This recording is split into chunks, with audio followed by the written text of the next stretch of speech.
Convido a igreja a abrir suas Bíblias em Tiago, capítulo 1.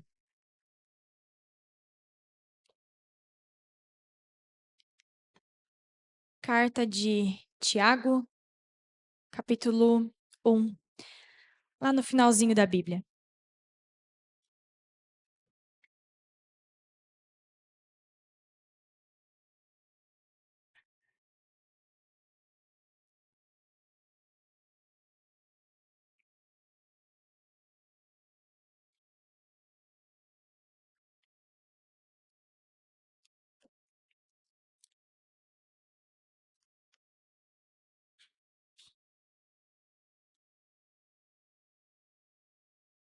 Amém?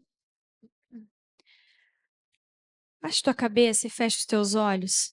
Faça uma oração bem sincera. Peça que Deus esclareça essa pregação de hoje para ti.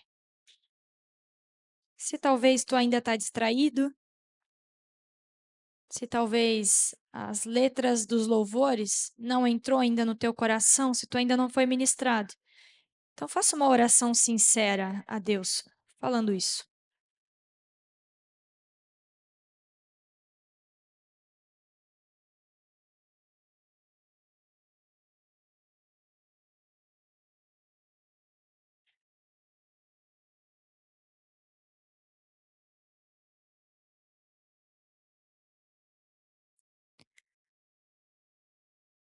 Senhor, é a tua palavra que nós vamos ler. É a tua palavra, Senhor Jesus, que será pregada aqui essa noite. Mas, Pai, essa palavra só gera transformação quando o teu Espírito Santo faz com que ela penetre bem fundo. Faz com que, de fato, nós confessemos tudo aquilo que precisa ser confessado. Então, Pai, de todo o nosso coração, aqui está a tua igreja. E nós oramos, Deus, para que o Senhor, com a tua misericórdia, esclareça essa palavra aos nossos corações. E, Pai, aonde há trevas, aonde há escuridão em nós, que a tua luz entre. Que não saiamos daqui hoje em trevas, mas sim na tua luz. Amém.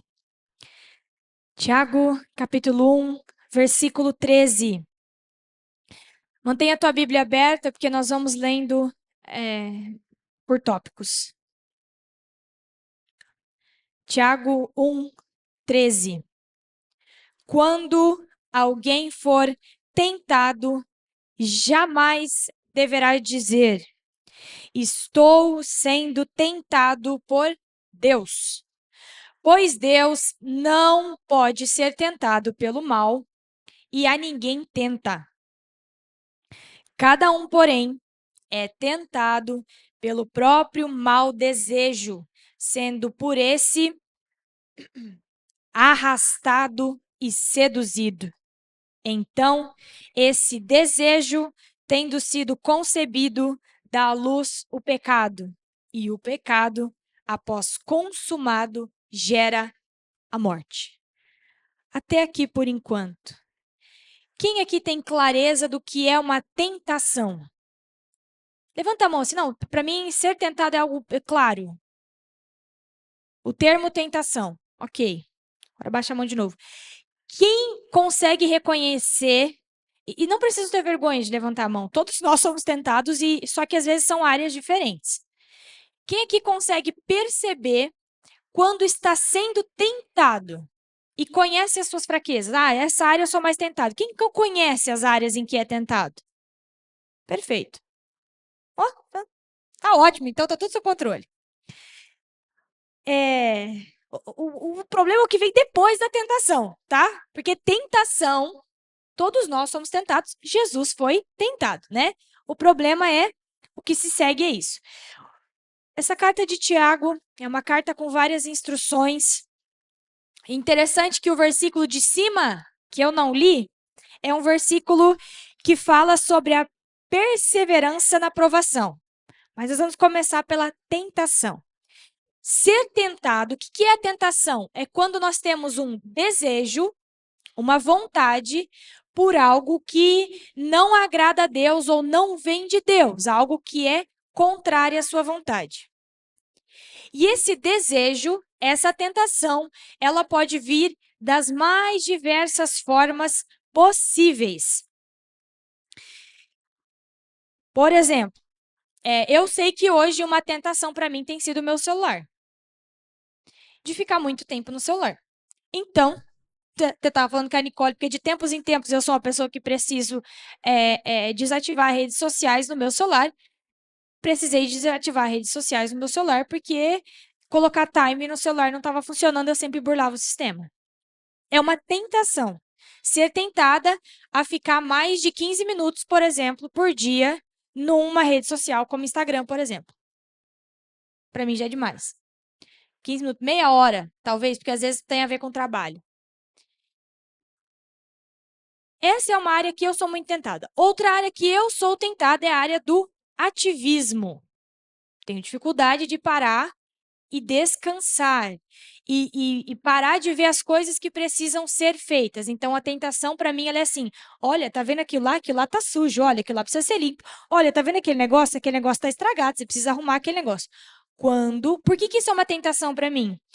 Porque hoje eu consigo perceber quando isso está sendo além do que é bom, do que é saudável para mim, para minha família e para o meu trabalho. Isso são tentações para mim, e são tentações muito sérias. Pode parecer que não, mas é. Tem pessoas que têm tentações na área, por exemplo, do dinheiro. Que sempre a quantidade de dinheiro que tem não é suficiente. Não consegue se alegrar, não consegue ser grato e sempre quer mais e mais e mais. Então, sua mente, o seu coração, sempre vai estar pensando naquilo que é mais. Tem pessoas que são tentadas na área da sexualidade. E na área da sexualidade é um desejo muito físico, que você sente de fato as tentações na área da sexualidade. É mais fácil, talvez, de perceber uma tentação na área da sexualidade do que uma tentação comportamental, por exemplo, como a minha do ativismo. Porque eu posso falar, não, mas isso não é pecado. Limpar a casa não é pecado. Não é, mas se você limpa o dia inteiro e não fica com a sua família, é pecado sim. Você está sacrificando a sua família. No mesmo nível de pecado que poderia ser na área da sexualidade. A gente precisa conhecer as nossas tentações, a gente precisa conhecer naquilo que a gente é fraco. Por quê? Como é que o texto segue? Ninguém diga, estou sendo tentado por Deus, porque Deus não pode ser tentado e a ninguém tenta. Ah, que provação que Deus mandou, que tentação que Deus me mandou. Não. Olha só que interessante. Claro que provação e tentação são questões diferentes. A tentação é o desejo de fazer aquilo que é contrário à vontade de Deus. Provação é outra coisa. A tentação é o desejo que te leva a pecar. E aí, olha o que ele fala. Cada um, porém, é tentado pelo próprio mau desejo, sendo arrastado por ele e seduzido. E aí, muitas vezes a gente joga a tentação também nas costas de quem? Não pode jogar nas costas de Deus, a gente joga nas costas de quem? Fala alto. Do diabo. Meu, tudo que tentação que eu passo, a culpa é do diabo. Eita, que esse cara tem poder. O diabo, ele se aproveita, sim, das nossas tentações, porque ele conhece as nossas fraquezas. Mas, queridos, a tentação surge no nosso coração. E é isso que o texto está falando. Cada um, porém, é tentado pelo próprio mau desejo, ou seja, o pecado que habita em mim, o coração corrompido que eu tenho. A tentação, ela nasce em mim, no meu coração e na minha mente. Não culpo o diabo por isso, muito menos Deus. Tiago está falando aqui. A culpa é tua. É simples assim. E aí ele continua dizendo, sendo por ele arrastado e seduzido. Essa palavra arrastado, ela dá a ideia de algo que eu não controlo, certo? Porque eu estou sendo arrastado. Então, eu tento me segurar, mas eu não consigo. Tem tentações em que a gente é arrastado. Mas ele também fala seduzido. Como é que você seduz alguém? Se eu colocar um picolé, como fizeram ontem, né? Cadê o Jorge? Na frente do meu filho, ele vai querer comer, porque ele gosta muito de picolé. Se eu deixar um picolé na frente dele, na frente dos olhos dele, ele vai ficar olhando por aquele picolé. É igual quando tem mesa de doce em casamento e aniversário, ele fica rodando ali. Esperando, às vezes ele derruba um no chão para poder pegar. Ele fala para as pessoas: eu quero aquele chocolate, para ver se alguém dá para ele, porque a mãe e o pai dele não vão dar até liberarem a mesa. Essa sedução é algo que está diante dos nossos olhos e que a gente vai, não, mas não tem problema, não, mas é só um pouquinho. E aí a gente vai indo, indo, indo, arrastados e seduzidos. E aí o texto continua. Então, esse desejo, a tentação é o desejo, tendo concebido, dá luz ao pecado. Quando o meu desejo não vira mais apenas um desejo, mas vira algo que eu estou fazendo, concebendo, ou seja, vivendo aquilo, praticando. Então, saiu do nível tentação e agora é um pecado. Eu cedi à tentação, aos desejos e fui contra a vontade de Deus. Pequei. E o pecado, após ser consumado, gera o quê? Morte. Pois o salário do pecado é a morte. Então, igreja, existe uma grande diferença entre tentação e pecado. Tentados, todos nós somos. Em áreas talvez extremamente difíceis, em áreas em que a gente tem até vergonha de falar, vergonha de buscar ajuda e vergonha de compartilhar. Mas não é vergonhoso compartilhar tentações. Todos nós temos. Todos nós passamos por elas. E todos nós precisamos de força que vem do Espírito Santo para não ceder a essas tentações. E às vezes essa força, esse Espírito Santo usa outras pessoas para nos ajudar a não ceder a esses desejos. Para não pecar e ser levado à morte espiritual. O texto continua, versículo 16. Meus amados irmãos, não se deixem enganar. Toda boa dádiva e todo dom perfeito vem do alto, descendo do Pai das luzes, que não muda como sombras inconstantes. Por sua decisão, ele nos gerou, pela palavra da verdade, a fim de sermos como os primeiros frutos de tudo o que ele criou. Igreja, não nos deixemos enganar. Por que a Bíblia ela repete isso várias vezes? Não se deixe enganar, não se deixe enganar. Porque existem muitas coisas sendo ensinadas para o mundo que são engano. Existe. Mas o pior engano está onde? No nosso próprio coração. Que quer ceder às nossas tentações.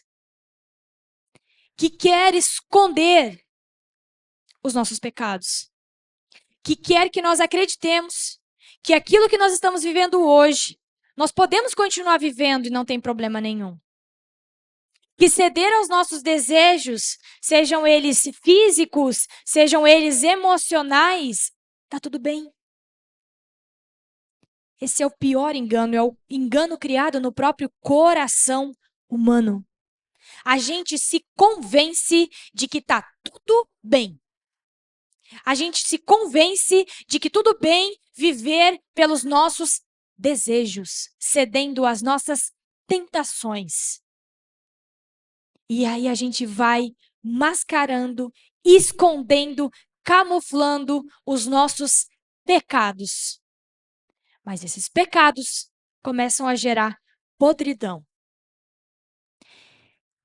Esses pecados começam de se acumular e viram fardos. Não se deixem enganar. Toda boa dádiva e todo dom perfeito vem do alto, descendo do Pai das luzes, que não muda como sombras inconstantes. Pai das luzes. Aqui, Tiago, ele usa essa expressão para se referir a Deus como um pai da luz. Jesus fala: eu sou a luz. Aquele que está na luz não pode viver nas trevas. Então, a Bíblia faz essa distinção de luz e trevas para mostrar sobre aquilo que está claro, que é verdadeiro, que está sendo enxergado de forma clara e que vem de Deus, e aquilo que está escondido, que está camuflado, que está guardado para ninguém ver e que é trevas. Quando o Tiago está dizendo que toda boa dádiva vem de Deus, que é o Pai das luzes, ele está dizendo assim, queridos, de Deus não tem como vir coisa ruim, pecado, maldade.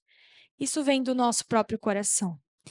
E esse nosso próprio coração, que é enganoso e que nos engana muitas vezes para ceder às tentações do nosso dia a dia, esse nosso coração começa de acumular trevas. Como é que eu posso explicar isso? Eu trouxe aqui algumas mochilas. E vamos pensar que as tentações são aquilo, né? São os nossos desejos. Só que cada vez que eu começo a ceder a uma tentação e eu não consigo falar dessas tentações para ninguém, eu não consigo conversar com essas tentações, sobre essas tentações com ninguém, talvez tento vencê-las sozinho. Chega um momento, às vezes, que eu canso e eu cedo a elas. Por muitos motivos. Por estar frio na fé, por querer experimentar algo diferente, eu começo a ceder a esses desejos. Então vamos imaginar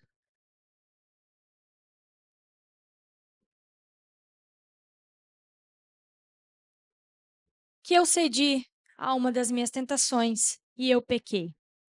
Mas eu tenho medo e eu tenho vergonha. Então eu guardo ela ali. Prometo que nunca mais vou fazer, que nunca mais vai acontecer, mas ela está ali. É como se fosse um pontinho escuro dentro de mim. Onde eu falo, não, Deus, aqui não mexe, aqui não abre, porque isso aqui ninguém pode descobrir. Isso aqui ninguém pode ver, porque tá louco, eu tenho muita vergonha. Então, é um pontinho de trevas em mim. É aquela tentação que eu cedi. É o pecado. Só que com os anos, quando a gente não confessa, quando a gente não busca ajuda, a gente vai cedendo a outras tentações que vão se tornando como fardos que a gente carrega. Talvez com o tempo esses fardos possam ficar bastante pesados. Vocês estão percebendo que as minhas malas não estão tão pesadas assim, né? Mas já está bem desconfortável. E esses fardos, eles começam a gerar mentiras, eles começam a resultar em engano, eles começam a resultar em um distanciamento.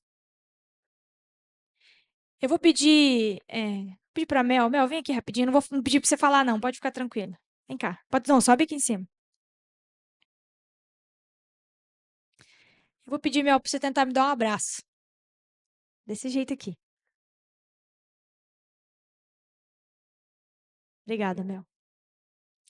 Vocês perceberam que eu não consegui sentir o calor do corpo da Mel. Não só porque o abraço foi rápido, mas porque existia algo entre nós. Existia algo que separava, algo que distanciava.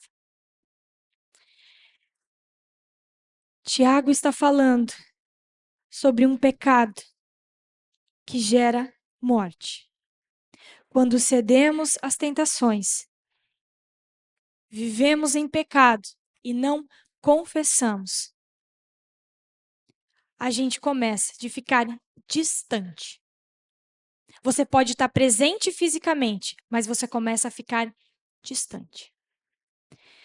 E essa distância, ela se revela primeiramente no nosso relacionamento com Deus. Quando a gente não consegue confessar os nossos pecados, essa distância se revela primeiramente no fato de eu não conseguir mais orar. No fato de eu vir a um culto e não conseguir cantar. Não conseguir adorar a Deus. Não consegui abrir a minha boca, porque aquelas palavras que estão sendo cantadas não fazem mais sentido para mim. Não tocam mais o meu coração. Aquilo que a pastora está falando na pregação, não estou entendendo nada. Porque eu estou longe, eu estou distante, primeiramente de Deus. Isaías capítulo 59, não precisa abrir. Versículo 2 diz assim: Mas as suas maldades separam vocês do seu Deus. Os seus pecados esconderam de vocês o rosto dele, e por isso ele não os ouvirá. Pois as suas mãos estão manchadas de sangue e os seus dedos de culpa. Os seus lábios falam mentiras e a sua língua murmura palavras ímpias. Pecado não confessado gera separação, começa a nos distanciar. E por mais que o Espírito Santo fique nos incomodando, dizendo confessa, confessa, confessa, busca ajuda, fala com alguém, abre a tua boca, a gente se nega por medo, por vergonha, pelo que for. O que os outros vão pensar de mim? No final das contas, dane-se o que os outros vão pensar de mim. Eu preciso ter um relacionamento sincero com Deus.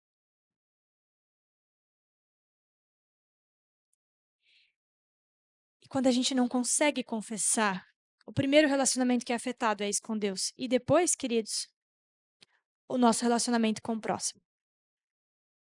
Vocês já esconderam algo de alguém ou tiveram algum sentimento de culpa, de raiva, de amargura do outro. E isso é como se tivesse distanciado o coração de vocês, assim como a Mel não conseguiu me abraçar. É como se tivesse algo entre você e essa pessoa. Casais vivem muito isso. Quando brigam antes de dormir, parece que tem alguém no meio da cama. Porque não consegue se aproximar, não consegue estar junto. O pecado começa a ficar entre os nossos relacionamentos. E aí os nossos relacionamentos vão começando a ficar frios, distantes. Isso vale para o nosso relacionamento dentro de casa, com os nossos filhos, com o nosso cônjuge, com a nossa família. Isso vale para o relacionamento com a igreja. Eu lembro de um exemplo de quando eu era, sei lá, devia ter uns 10, 11 anos. E eu gostava de brincar de tomar banho numa banheira, que era de quando eu era bebê. E eu estava tomando banho naquela banheira e do lado eu tinha colocado um espelhinho. Coisa de adolescente, pré-adolescente meio fora da casinha, né? Só que aquele espelhinho, isso era no chão, aquele espelhinho estava quebrado. E aí eu tava brincando lá e eu escorreguei na banheira e eu raspei as costas naquele espelhinho. E aí eu tenho uma cicatriz aqui atrás que é disso. E à noite tinha a formatura do meu primo, minha mãe já ficou desesperada, será que eu tenho que fazer ponto, tem que fazer ponto? E ela fingindo que tava tudo bem. Não, tá ótimo, tá ali o sangue escorrendo. Tá ali, vai dar tudo certo. Naquele dia minha mãe interpretou, porque logo que eu vi que machucou, o que que eu peguei? Eu peguei o espelho e coloquei em cima para ela não ver que eu tinha me cortado com o espelho. Porque ela ia me xingar, porque era óbvio que aquilo ia dar ruim, né? E ela falou assim: você se cortou aonde? Ah, deve ter sido na banheira. Ali tem um rachadinho na banheira. Eu falei: deve ter sido. Deve ter sido. Fiquei com aquilo, né? Aí, toda vez que minha mãe ia contar para todo mundo a história de como a Daline tinha se cortado, aquele sentimento de que não é verdade, Daline, estava ali. Eu nunca mais queria falar sobre aquele assunto com a minha mãe. Até o dia que eu falei: mãe, não me cortei na banheira, não. Isso faz alguns anos. Eu me cortei num espelho que estava lá do lado, mas coisa besta, né? Mas gerava uma separação. Eu não conseguia dizer a verdade para minha mãe sobre aquilo. É uma coisa bem pequena e bem simples. Mas era uma culpa que eu carregava de algo que eu omiti. De algo que eu não contei a verdade por completo. Queridos, isso acontece com a gente nos nossos relacionamentos. E conforme a gente vai deixando esse negócio que já está pesando, conforme a gente vai deixando esses pecados se acumularem, a gente vai se afastando do nosso Deus. A gente vai perdendo o sentido de estar na presença dele. A gente vai buscando prazer, alegria em outros lugares, em outros ambientes, porque estar na presença de Deus, estar no culto, estar na igreja para até de ter sentido. Porque eu não consigo mais ouvir a voz de Deus, eu não consigo mais me alegrar. Porque eu não confesso os meus pecados. Porque eu não sou sincero e verdadeiro, primeiramente com Deus e depois com o meu próximo. E aí eu começo a carregar mágoas, eu começo a carregar raiva do meu irmão, e isso vai me distanciando cada vez mais.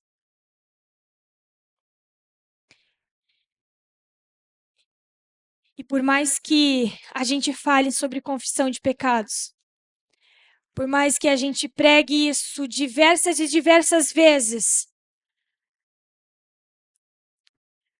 como a gente tem dificuldade de ser sincero e verdadeiro. Como a gente deixa o nosso coração nos enganar tantas vezes na vida. Como diz o Salmo 32, como é feliz aquele que tem as suas transgressões perdoadas e os seus pecados apagados. Como é feliz aquele a quem o Senhor não atribui culpa e a quem não há hipocrisia. Enquanto eu mantinha escondidos meus pecados, o meu corpo definhava de tanto gemer. Pois dia e noite a tua mão pesava sobre mim. Minhas forças foram se esgotando, como em tempo de seca. Tu tá ficando fraco? Tua fé tá fraca? Você tá fraco fisicamente, emocionalmente? Porque se você acha que pecado não confessado afeta só o teu relacionamento com Deus, guarda isso por muito tempo. Guarda mágoa por muito tempo. Guarda sentimento de culpa, raiva por muito tempo. Você vai adoecer fisicamente. Eu já conheci uma pessoa que estava com câncer, já fazendo quimioterapia, sem cabelo e tudo mais. Uma senhora muito querida, ela olhou para mim e falou desse jeito. O médico falou para mim que o meu câncer é porque eu não consigo superar o falecimento do meu marido.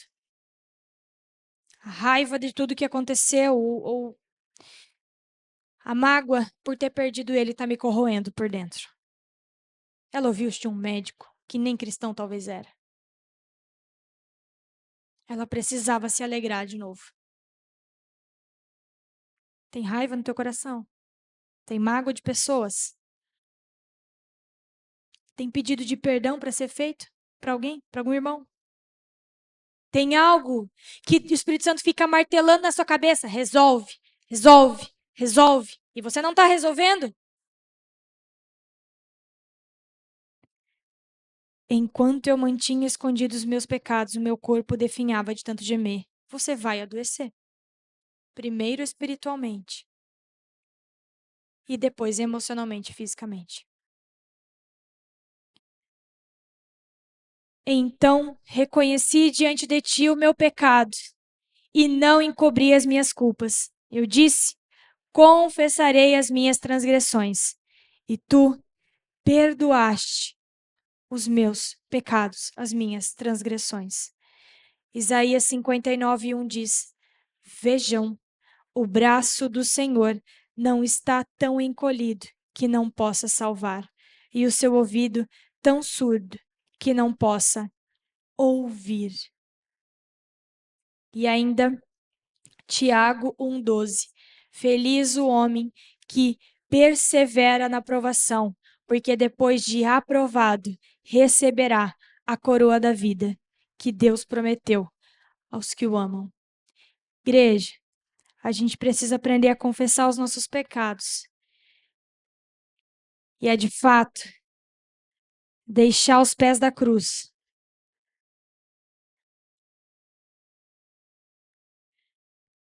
Ei, que alívio. Os fardos que nós temos carregado. Chega de covardia. Chega de esconder quem você realmente é. Deus, Ele quer lançar luz em nós por inteiro. Não tem como ter um pontinho de trevas naquele que vive na luz. A luz de Jesus brilha sobre tudo em nós. Hoje nós temos a Santa Ceia do Senhor. E quando eu disse lá no início do culto, vamos nos preparar para a ceia. Parte desse preparo é confessar os nossos pecados, é se arrepender. É pedir perdão ao irmão que nós machucamos, que nós ferimos. É liberar perdão para aqueles que nós estamos carregando mágoa e culpa. E é se quebrantar diante de Deus. Quero convidar o Ministério de Música. E eu quero perguntar à igreja: quais fardos você tem carregado? Feche os teus olhos.